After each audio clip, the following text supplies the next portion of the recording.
Alla politica sono cominciate oggi le consultazioni del premier incaricato Enrico Letta per la formazione di un nuovo governo. Nel PD intanto continuano i malumori interni e proprio alla luce di questo ieri sera nel Trevigiano 3 parlamentari trevigiani si sono messe in gioco, hanno incontrato la base e hanno spiegato che cosa è successo nell'ultima settimana.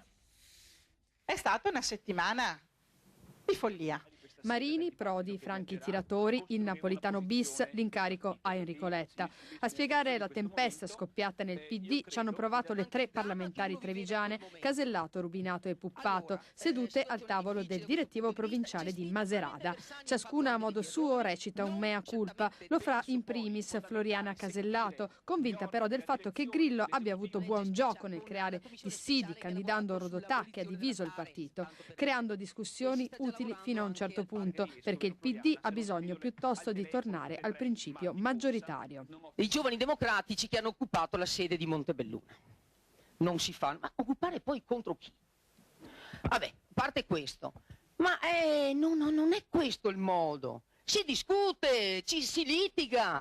Marini è stata una candidatura condivisa ma spiegata male, ha detto Simonetta Rubinato, che aveva votato scheda bianca. Poi improvvisamente si è scelto Prodi, mentre parte del PD sosteneva ancora Rodotà. Questa candidatura era una candidatura contro di noi.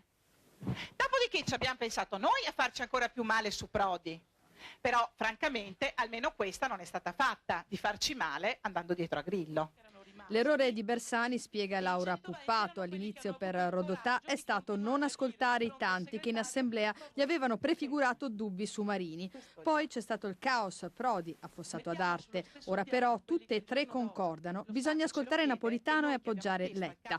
Perché i sondaggi danno ragione di nuovo a Berlusconi. Capite il dramma spaventoso che si cela dietro i 101 voti che hanno negato la dignità a Prodi, per favore?